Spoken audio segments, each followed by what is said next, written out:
जय हिंद साथियों, आप सभी को मेरा प्यार भरा नमस्कार। मैं मुकेश यादव, मैं टारगेट से। और आज हम लोग पढ़ेंगे कक्षा 12 की मैथ एक्सरसाइज 1.3 के बचे हुए क्वेश्चन जो है वो कंप्लीट करने का प्रयास करेंगे। तो अगर बात करें हम तो क्वेश्चन नंबर 9 तक जो है वो पिछली क्लास में हम लोगों ने कवर कर लिया था। आज हम लोग पढ़ेंगे क्वेश्चन नंबर 10। तो पिछला जो बच्चे क्वेश्चन ना पढ़ पाए हो वो यूट्यूब से जाकर के हमारे चैनल से पढ़ सकते हैं और समझते हैं क्वेश्चन नंबर 10 क्या है। क्वेश्चन नंबर 10 समझने का प्रयास करते हैं। करा के बच्चे मान लीजिए कि कोई फंक्शन हमारा f such that x to y में डिफाइन है। हमारा कोई एक फंक्शन है जो कहां से कहां परिभाषित है, x से y में। प्रांत जो है वो x है और जो सहप्रांत है वो y है। अंजलि का फॉर्म लेना है कहाँ? वही सूरज नीचे होंगे ले लीजिएगा, आप स्कूली होगी, नहीं तो अभी हम खाली हो रहे हैं तो ले लीजिएगा। चलिए यहाँ से मान लीजिए कि f such that x to y यानी हमारा कोई एक फंक्शन f है, x से y में परिभाषित है। दोबारा कीजिए और परिभाषित करा इस प्रकार है कि x टू y एक व्युत्क्रमणीय फलन है। यानी हमारा जो फंक्शन है वो क्या है? इन्वर्टेबल है। जब अगर कोई फंक्शन इन्वर्टेबल होता है इसका मतलब है कि वो 1 भी है, 1 और R2 दोनों है। साथ ही साथ गॉफ फाइंड करेंगे तो x आएगा, फॉग फाइंड करेंगे तो y है ना। तो यहाँ समझिएगा बच्चे, तो अगर ये इन्वर्टेबल है इसका एक फंक्शन g होगा जो कहां से कहां डिफाइन होगा, y से x में, है ना। बताया तुम्हारा कोई फंक्शन जो x की वैल्यू निकालता तो वो g ऑफ y बनता था और वो हमारा उल्टा डिफाइन होता था। ये अगर x टू y है तो कितना होगा? y टू x होगा। तो समझिएगा बच्चे ध्यान से। अब अगर हम बात करें f हमारा क्या होगा? f हमारा एकाकी और छात्रक दोनों होगा। साथ ही साथ अगर हम गॉफ फाइंड करेंगे बच्चे, ये गॉफ हमारा कितना आएगा? गॉफ हमारा आएगा IX और फॉग कितना आएगा? IY, क्योंकि व्युत्क्रमणीय है। जब व्युत्क्रमणीय है तो मैं इतनी बात लिख सकता हूँ, है ना। गॉफ फाइंड करेंगे तो आएगा x आएगा और फॉग फाइंड करेंगे तो y आएगा। इतनी बात क्लियर है? आप समझिएगा ध्यान से क्या रहा है क्या। आगे बढ़िए। मान लीजिए कि f such that x to y एक व्युत्क्रमणीय फलन है। सिद्ध कीजिए कि f का प्रतिलोम फलन अद्वितीय है। यानी कुल मिलाकर के कह रहा है कि आप क्या काम करिए बताइए कि इसका जो इनवर्स होगा f का केवल और केवल एक इनवर्स होगा। क्या होगा? केवल और केवल एक इनवर्स होगा। यानी इसका 2 इनवर्स 3 इनवर्स नहीं हो सकता। केवल और केवल क्या होगा? अद्वितीय, मतलब केवल और केवल एक, इसके जैसा दूसरा नहीं, यानी अद्वितीय, इसके जैसा दूसरा कोई यही नहीं है। तो समझिएगा बच्चे ध्यान से, हम करें क्या कि मैं स्टार्टिंग में मान लेता हूं कि इसके 2 प्रतिलोम, उल्टा मान लेते हैं कि 2 प्रतिलोम G1 और G2 है। मान लेते हैं कई प्रतिलोम है? 2 प्रतिलोम है। क्या है? G1 और G2। अगर मैंने मान लिया कि 2 प्रतिलोम G1 और G2 हम मान करके चलते हैं और लास्ट में ले जाकर यदि मैं G1 बराबर G2 दिखा दूं, इसका मतलब है कि G1 और G2 क्या हो जाएंगे? एक ही चीज होंगे। अगर बराबर है तो दोनों चीज क्या होंगे? एक ही होंगे। तो हम क्या काम करेंगे? मानेंगे भैया कि 2 है। कैसे करेंगे? 2 मानेंगे और जाकर दिखा देंगे कि ये दोनों क्या है? बराबर है। इसका मतलब है केवल और केवल इसका क्या इनवर्स होगा? एक इनवर्स होगा। तो समझिएगा बच्चे ध्यान से, मान लेते हैं, माना f के 2 प्रतिलोम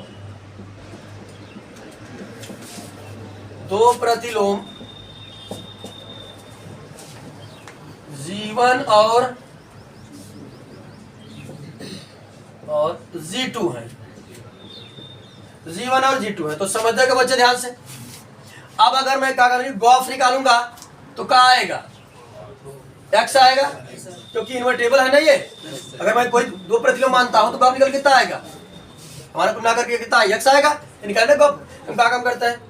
गॉफ या फॉग निकाल लेते हैं।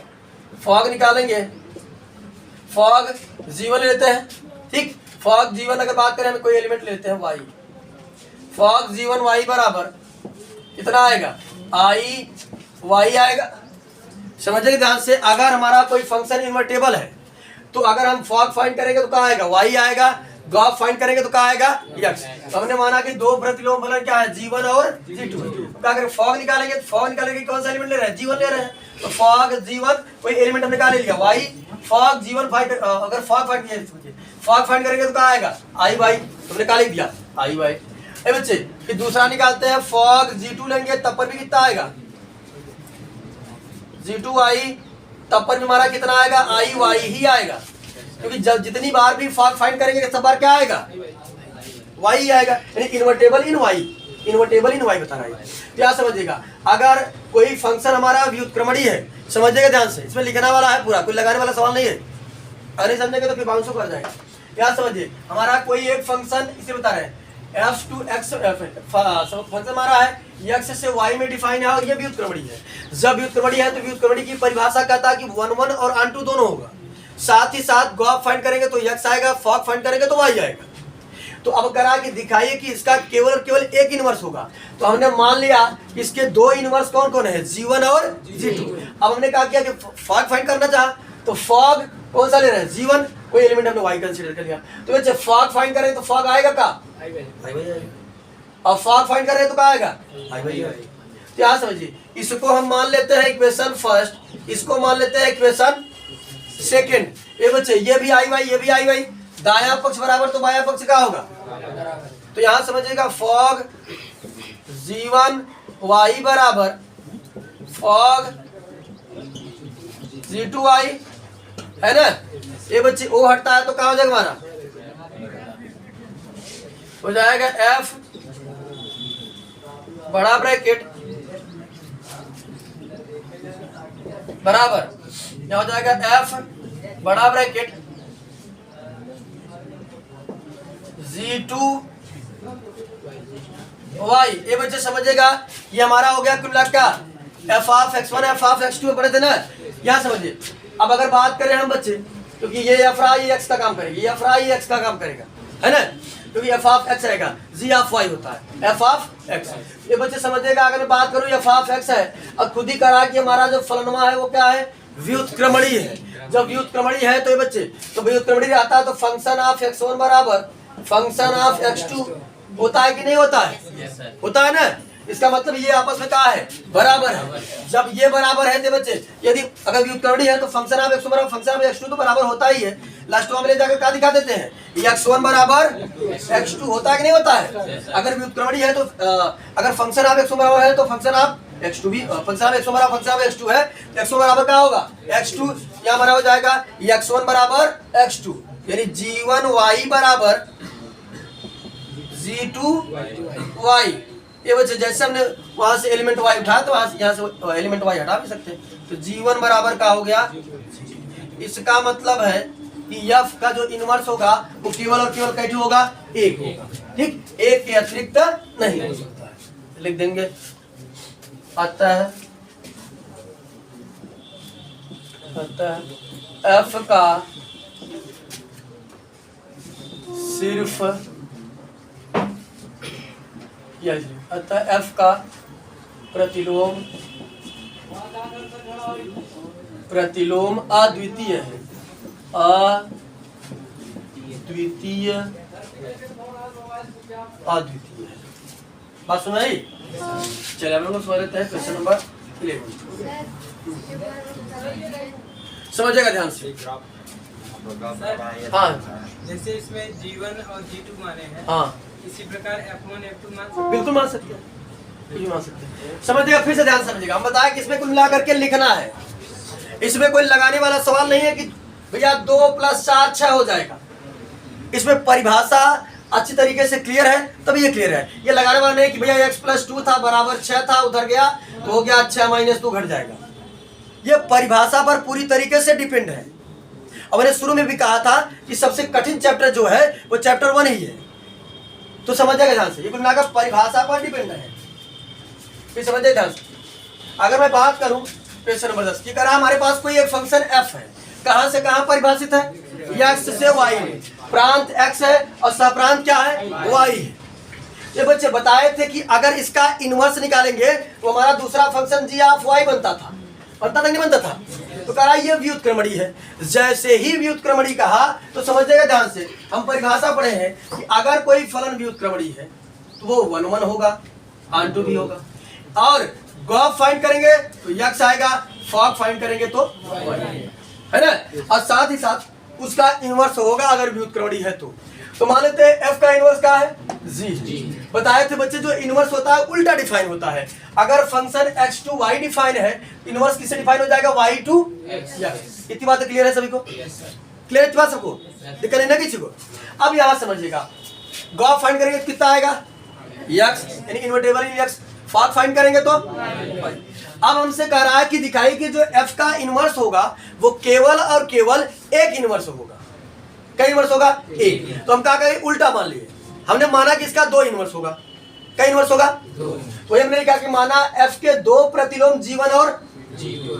अब मैंने दो माना है, यदि मैं G1 बराबर G2 दिखा दूं, इसका मतलब है कि ये चीज एक ही बार, अरे एक ही में तब तो बराबर होता। अगर मैं G1 बराबर क्या दिखा दूं, G2 दिखा दूं, इसका मतलब है दोनों चीज क्या है, एक ही है।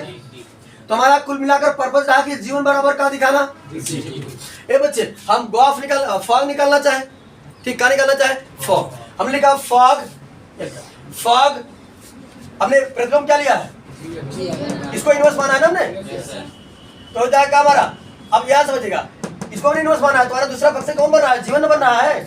यहाँ समझिएगा, अगर मान लेते हैं f का, ये f रहा हमारा x to y डिफाइन है ऐसे, अब दूसरा फंक्शन है y to x डिफाइन है, तो हे जो g हो एक प्रतिलोम हो ना, एक प्रतिलोम हो नहीं, ये तो हम परिभाषा के अनुसार लिखा है कि ये प्रतिलोम है। लेकिन अब समझते जब अगर प्रतिलोम का मान थे g, तो फंक्शन का बनता, फंक्शन बनता g x to y define बा, प्रतिलोम बनता G1, तो कहां से कहां डिफाइन बा, y to x डिफाइन बा, बस ना था।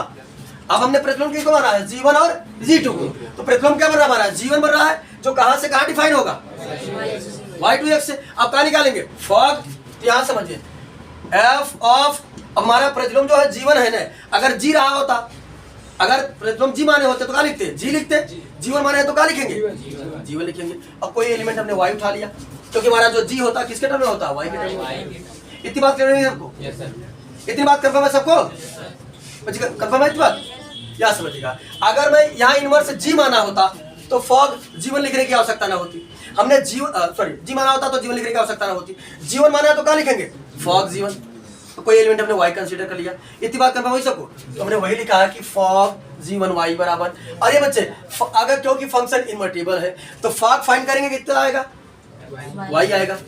इनवर्टेबल इन किसमें, y में। क्लियर हुई इतनी बात सबको। अगर मैं फॉग फाइंड करूँ कितना आएगा, y आएगा। कंफर्म हुई बात सबको, नहीं दिक्कत है क्या किसी को, ये बात क्लियर है कि नहीं। चलिए अब अगर बच्चे हमने दोबारा का काम किया, तो दोबारा हमने जो इनवर्स माना वो G2 माना, क्योंकि दो इनवर्स है, G2 है, वो भी कहां से डिफाइन होगा, उल्टा डिफाइन होगा y to x से। ये बच्चे अगर यहाँ केवल G रहा होता तो FOG फॉग लिख देते।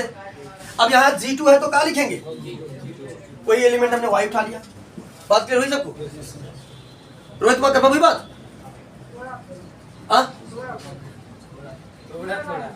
याद समझिए ध्यान से। अगर मान लेते हैं हम कोई फंक्शन G ले लिए, क्या लिए, अब अगर फॉग निकालेंगे तो क्या लिखेंगे, G लिखेंगे ना, ये बात समझ आई। अगर यहाँ G1 लिखब तो क्या लिखब, अगर 2 लिखब तो क्या लिखब, तो हमने क्या लिखा है फंक्शन इनवर्स, प्रतिलोम के माने हैं, G2 माने हैं, तो क्या लिखब यहाँ, सुना बात, तुमने क्या लिया। अब कोई एलिमेंट हमने क्या किया, y कंसीडर कर लिया, तो फॉग G2 हो गया। तो क्या क्या हमारा फॉग G1 बराबर i y या फॉग G2। हम बताए कि अगर कोई फंक्शन इनवर्टेबल होगा, गॉफ फाइंड करेंगे x आएगा, फॉग फाइंड करेंगे तो y आएगा। तो फॉग निकाले ना, ये फॉग है तो क्या आएगा, y आएगा। इनवर्टेबल इन y, इसको माना इक्वेशन फर्स्ट, इसको माना इक्वेशन सेकंड। क्लियर है बात सबको। अगर दायां पक्ष बराबर तो बायां पक्ष क्या होगा, ये बच्चे ये हमारा फॉग G1 बराबर फॉग G2 है ना। अब यहां समझिएगा ध्यान से, ये बच्चे जब O हटता है तो बड़ा ब्रैकेट आया था, बताए थे, तो बड़ा ब्रैकेट आ गया, या ऐसे रहा बड़ा ब्रैकेट G1 y, या ऐसे रहा बड़ा ब्रैकेट G2 y। क्लियर हुई बात सबको। अब फिर से हम फंक्शन पर जाएंगे, कहा गया है कि व्युत्क्रमणी है, कहा है, तो ये बच्चे समझिएगा ध्यान से, व्युत्क्रमणी है तो 1 1 और 2 दोनों होगा।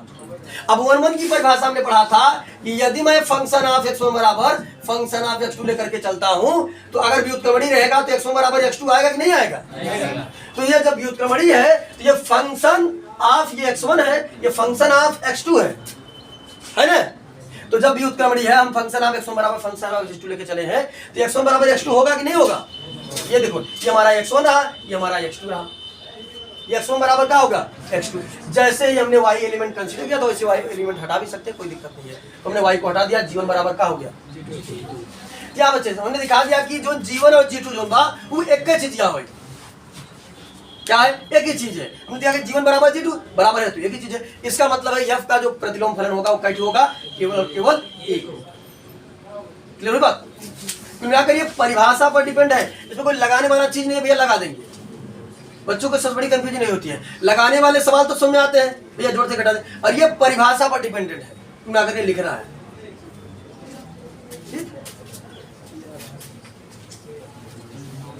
चलिए अगला क्वेश्चन समझते हैं, क्वेश्चन नंबर 11।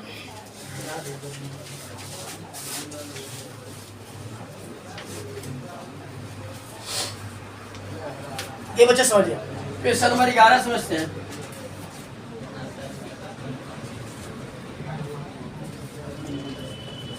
नंबर क्वेश्चन की बात करें तो कह रहा है हमारे पास कोई फंक्शन f है जो 1 2 3 से परिभाषित है a b c में। f 1 2 3 से परिभाषित है a b और c में।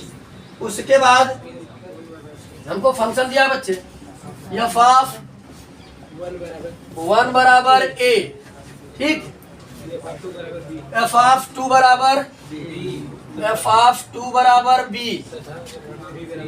f ऑफ 3 बराबर c, ये दिया है।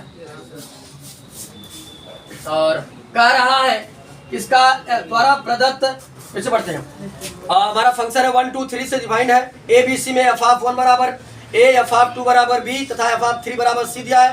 द्वारा प्रदत्त फलन f पर विचार कीजिए, f इनवर्स ज्ञात कीजिए और सिद्ध कीजिए कि f इनवर्स का इनवर्स जो होगा वो f आएगा। f इनवर्स का इनवर्स जो होगा वो क्या आएगा, f आएगा। ये बच्चे अगर मैं इसको फंक्शन के फॉर्म में बनाना चाहूँ तो जाएगा हमारा f बराबर 1 कामा a, क्योंकि 1 रखा गया था तो a आया था, 2 कामा 3 कामा, बातें क्लियर रहती बात सबको, इतने में कहीं किसी दिक्कत तो नहीं है ना। चलिए अब मैं पहले इसका इनवर्स निकालता हूँ। ये बच्चे हमें दिया है f ऑफ 1 बराबर a, अगर मैं इस f को उधर ले जाऊं तो किस में चेंज हो जाएगा, इनवर्स में, है ना। बात समझ कि नहीं, क्लियर हो बात सबको? यहाँ समझेगा f इनवर्स a बराबर कितना आ जाएगा, 1। ये क्लियर बात सबको? जैसे हम मानते हैं tan थीटा बराबर x, tan को उधर ले जाते हैं तो थीटा बराबर होता है ना tan इनवर्स x, प्रतिलोम नियम से। तो यहाँ समझिएगा जब ये f उधर जाएगा तो किसमें चेंज हो जाएगा, इनवर्स में। अब हम बनाओगे कि करो लगा उतना ना हुए, पहला चैप्टर बताए परिभाषा में डिपेंड बा। अब कौन टीचर पहले चैप्टर पढ़ाओ नहीं करते, जानते लड़के में एकदम बोरिंग फीलिंग होती, क्योंकि सबसे कठिन चैप्टर यही मैथ था। क्या समझिए, ये उधर गया तो क्या हो गया, f इनवर्स a बराबर कितना आ गया, 1। इसी तरीके से बच्चे अगर मैं निकालना चाहूँ f ऑफ, तो f इनवर्स b बन जाएगा, ये कितना आ जाएगा, 2। इसी तरीके से मैं निकालना चाहूँ f इनवर्स c बराबर कितना हो जाएगा। इतनी बातें सबको कंफर्म है कि नहीं बच्चे, कहीं दिक्कत नहीं ना किसी को? चलिए समझिएगा। अब अगर मैं f इनवर्स का फंक्शन लिखना चाहूँ बच्चे, f इनवर्स का फंक्शन लिखना चाहूँ, a कामा कितना है, 1, यानी a कामा 1 हो गया, बातें समझते रहिएगा। b कामा 2 और c कामा, क्लियर बात सभी को, दिक्कत नहीं ना किसी को? अब जब फिर से निकालते हैं f इनवर्स का इनवर्स, अभी तुम्हारा ये f इनवर्स आ गया। अब कहा था कि निकालिए f इनवर्स का, जब इनवर्स निकालेंगे तो कितना आएगा। ये बच्चे जब फिर से मैं f इनवर्स का इनवर्स निकालना चाहूंगा तो ये चला जाएगा उधर, तो क्या बन जाएगा, f ऑफ 1 बन जाएगा, बनेगा बनेगा। ये बच्चे हो जाएगा हमारा f इनवर्स का इनवर्स, अच्छा लिखते हैं, ये उधर जाएगा तो क्या हो जाएगा, हो जाएगा हमारा a बराबर f ऑफ 1, है ना। एक बार ऐसे लिख देते हैं थोड़ा सिस्टमैटिक ढंग से, f इनवर्स बराबर किया हमारा ये, इसका भी इनवर्स करेंगे, फिर हमारा कितना आ जाएगा, 1, बड़ा ब्रैकेट, मतलब बड़ा ब्रैकेट, ये इस तरीके से यानी f इनवर्स का इनवर्स किसका एलिमेंट का, 1 का, क्योंकि एक बार इनवर्स है फिर से इनवर्स दोबारा इनवर्स आएगा।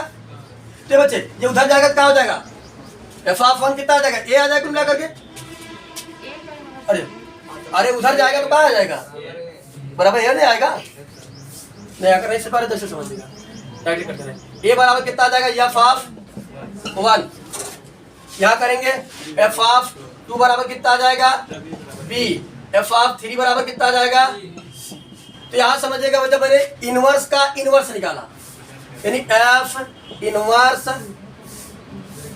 का इनवर्स बराबर तो क्या आया हमारा, वापस से वही चीज आ गया। तो यहाँ समझिएगा बच्चे ध्यान से लिख देते हैं, कितना हो जाएगा, ए कामा ए, 2 कामा बी और 3 कामा सी, और ये क्या रहा, ये रहा एफ रहा, इसलिए मैं लिख सकता हूँ एफ इनवर्स का इनवर्स बराबर कितना आ गया, यही हमको सिद्ध करना था। बातें सभी को क्लियर है, कोई दिक्कत नहीं ना किसी को। ये ध्यान दीजिए, बताते रहे फिर से, अगले क्वेश्चन में ये कॉन्सेप्ट यूज होगा। अगर किसी फंक्शन का इनवर्स निकाले फिर दोबारा से फिर से इनवर्स निकाले वही फंक्शन आ जाता है, ये जानते रहिएगा। अगर किसी फंक्शन का इनवर्स फाइंड करें और फिर उसका इनवर्स फाइंड करेंगे तो आ जाएगा फंक्शन ही आ जाएगा। तो हम लोग समझते हैं क्वेश्चन नंबर 12 भी समझिएगा ध्यान से, वो भी थोड़ा सा लिखने वाला ही है, ध्यान से समझेंगे। क्वेश्चन नंबर 12, क्वेश्चन नंबर 12 की बात करें उसमें भी कुछ दिया नहीं है, बस परिभाषा की लाइन देकर कट गया, जैसे 10 में दिया था वैसे 12 में दिया। अगर आप मान लीजिए कि कोई फंक्शन हमारे पास जो है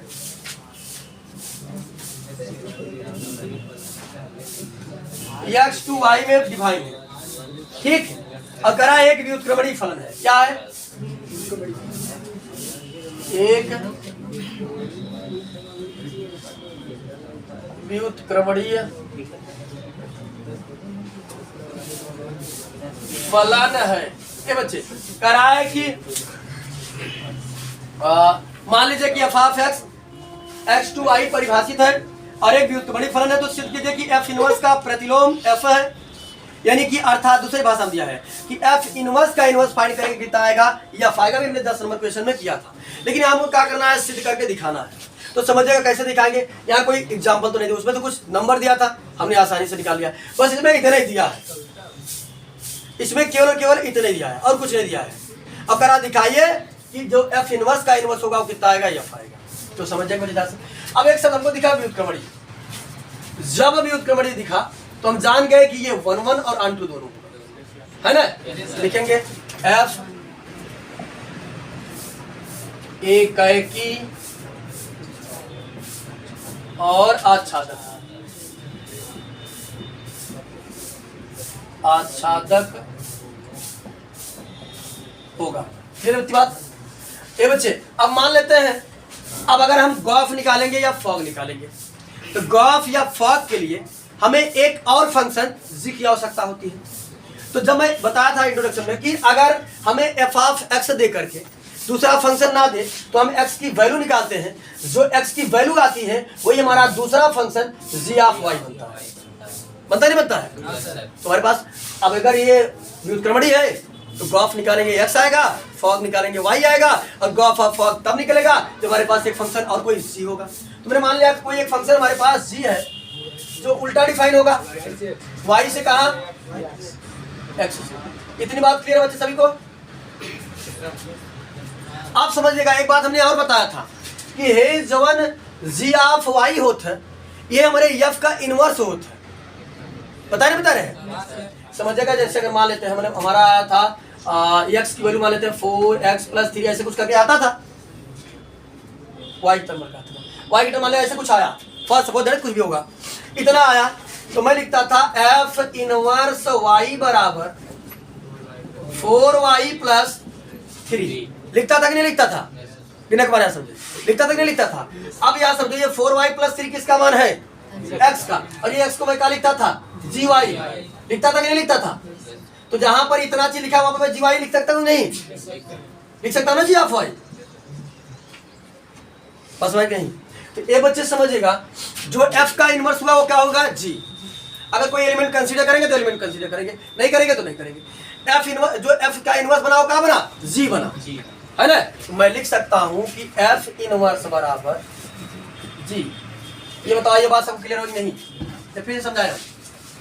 ए बच्चे फिर से समझिएगा, जो हमारी x की वैल्यू होती है वही हमारी g ऑफ y दूसरा फंक्शन होता है, यानी दूसरा फंक्शन g होता है। अगर मैं बात करूं, हमारा जो इनवर्स होता था, ये जो x का मान आता था वही होता था। हमने क्या किया, f इनवर्स y बराबर जो x का मान था रख दिया।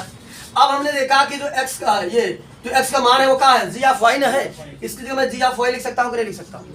अगर मैं यहाँ से y हटा देता तो यहाँ से भी y हट जाएगा। f इनवर्स बराबर कहाँ आ जाएगा, मैंने लिखा है f इनवर्स बराबर g। बातें क्लियर है सभी को? सबको समझाना पड़ता है। ये बच्चे समझेगा, मान लेता हूं कि हमारे पास कोई दो सेट है। अगर यफ हमारा, समझिएगा, यफ हमारा जो है वो मान लेते हैं कुछ भी होगा, 1 2 3 हो सकता है, ठीक। और यहां मान लेते हैं कि ए बी सी हो सकता है कुछ, और एफ एकाएकी है। जब एफ एकाएकी है तो 1 1 और 2 होगा। प्रांत के प्रत्येक अवयव का सहप्रांत में केवल और केवल एक प्रतिबिंब होगा, तभी एकाएकी नहीं होगा। एकाएकी कब होगा, जब प्रांत के प्रत्येक अवयव का सहप्रांत में केवल और केवल कितना प्रतिबिंब होगा, एक प्रतिबिंब। इसका मतलब मान लेते हैं 1 का ए है, 2 का बी है, 3 का सी है, और आच्छादक भी है। आच्छादक तब होता है जब सहप्रांत के प्रत्येक अवयव का प्रांत में क्या होगा, सबका प्री इमेज होना चाहिए। सबका प्री इमेज होगा तभी ना होगा। बस हमारे बच्चे, अब आप लोग कह सकते हैं सर इधर से कोई तीर आ सकती है, मान लेते ऐसे हो सकता है। कह सकते हैं सर ये इधर से तो जा सकता है, ऐसे जा सकता है, नहीं जा सकता। लेकिन जैसे ही जाएगा तो यहां समझिएगा क्या होगा, एक ही दूसरी मेनी होगा और होगा 1, तो मेनी 1 बहु एक हो जाए, एक है ये ना बा। एक मतलब बा कि हर इधर से मतलब कि कौन भी दूसरी तीर जा नहीं सकत, यानी एमे का कौन भी एलिमेंट दूसरी के प्रतिबिंब नहीं हो सकते। दूसरी अगर प्रतिबिंब हो जाए तो एक हो गए नहीं करे। फिर से जब समझाते हैं, अगर मान ला है सी जो बा दूसरी इमेज हो सकता है, यू की इमेज हो सकता है, हो सकता नहीं हो सकता, हो सकता है ना ये कंडीशन। लेकिन क्या एक होगा, एक तब होगा जब सहप्रांत का प्रत्येक अवयव प्रांत के प्रत्येक अवयव का केवल एलिमेंट एक एलिमेंट का प्रतिबिंब होगा। इसको मैं उल्टा भी तो लिख सकता हूं बच्चे। अगर मैं मान लेता हूं ये x2 y था, अगर y2 x करता हूं तो यहां समझिए हो जाएगा a b c 1 2, तो सबका इमेजवा वही ना दे रहा है। अगर यफ हमारा भी उत्क्रमणी है, यफ का अगर इनवर्सलाइज करता है तो जी का भी इनवर्सलाइज करे, बस भाई। तो मैं लिख सकता हूं जी बराबर का एफ इनवर्स, लिख सकता हूं नहीं लिख सकता हूं, जी बराबर एफ इनवर्स लिख सकता हूं ना, इसे मैंने यहां पर समझाया है। तो मैं लिख सकता हूं जी बराबर एफ इनवर्स, ठीक।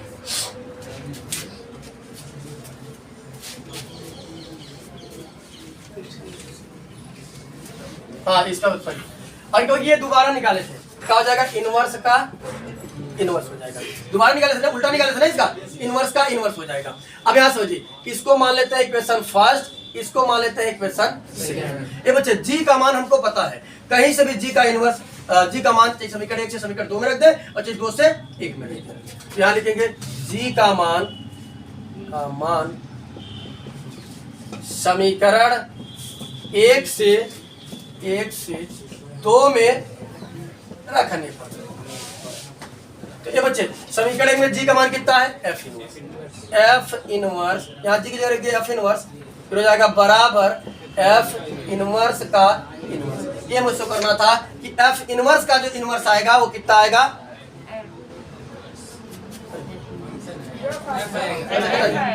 अच्छा हाँ उसको बस समझिएगा, ये इतना हो गया। या फिर इनवर्स का इनवर्स कितना आएगा, या फिर इनवर्स का इनवर्स का क्या करने का हाँ, या इनवर्स का जो इनवर्स आएगा वो कितना आएगा। अगर मान लेते हैं हम यहाँ से जी का मान रखते हैं, एफ इनवर्स का इनवर्स होगा, आप जी रख देंगे तो आ जाएगा कहाँ, लेकिन एफ इनवर्स का इनवर्स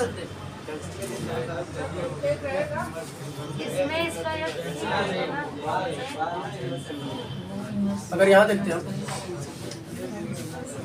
ये हमारा ये था, और जी बराबर क्या था, जी बराबर था एफ इनवर्स का इनवर्स। अगर जी की वैल्यू हम यहाँ ले जाकर पुटअप करते हैं इसको मैंने माना था समीकरण 2 ना हो। तो अगर इसकी वैल्यू हम पुटअप करते हैं तो यहाँ समझेगा, अगर मैं बच्चे जी का इनवर्स फाइंड करना चाहूँ तो यहाँ समझेगा, एक का एलिमेंट कितना है, एक का हमारा प्री इमेज कितना बना है 1, बी का कितना बना है 2 और सी का कितना बना है 3।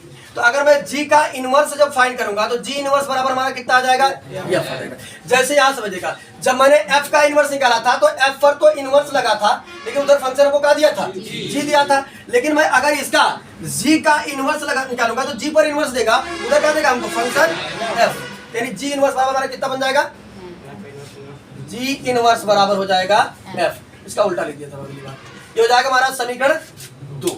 ये बच्चे हम क्या काम करते हैं, जी की वैल्यू उठाकर ले आकर यहाँ रख देते हैं। जी का मान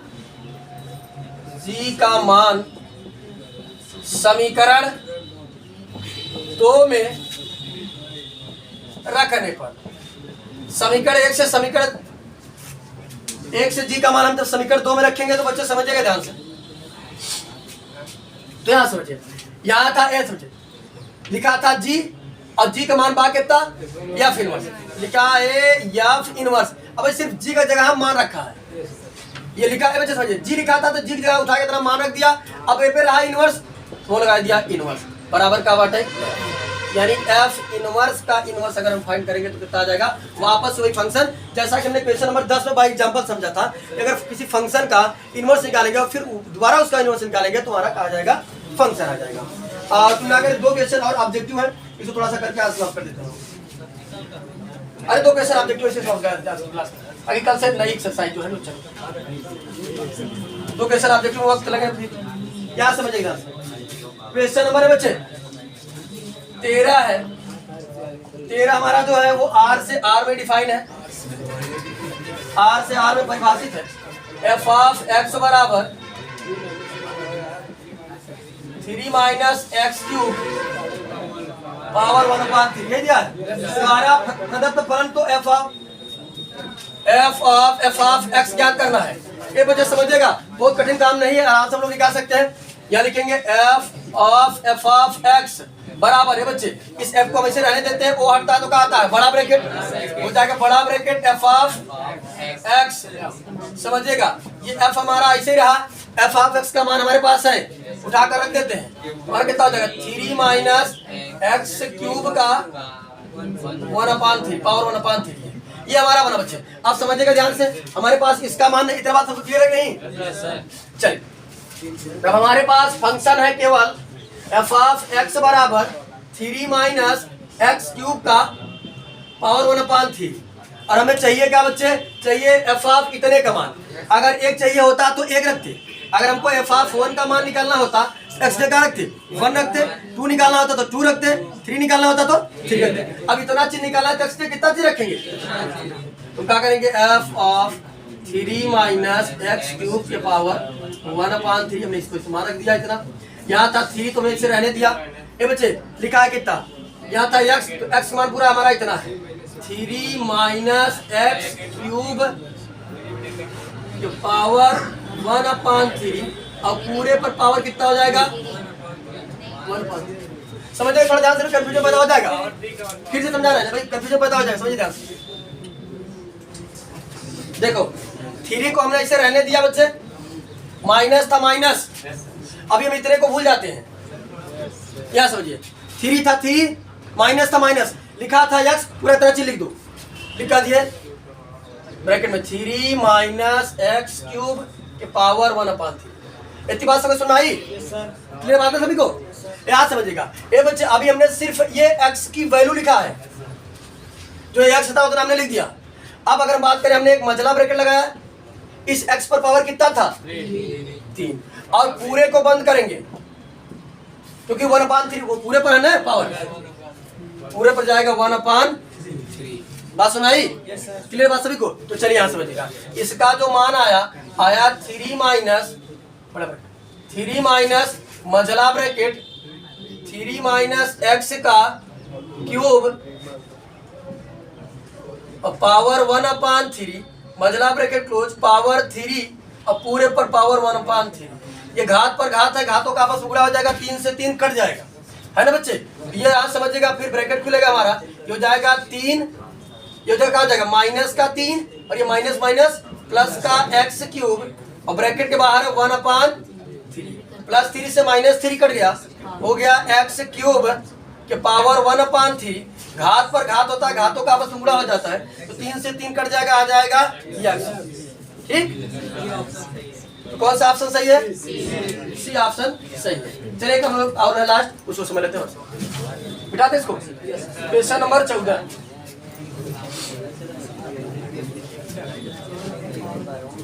क्वेश्चन नंबर 14 की बच्चे यदि हम बात करें तो समझिएगा ध्यान से।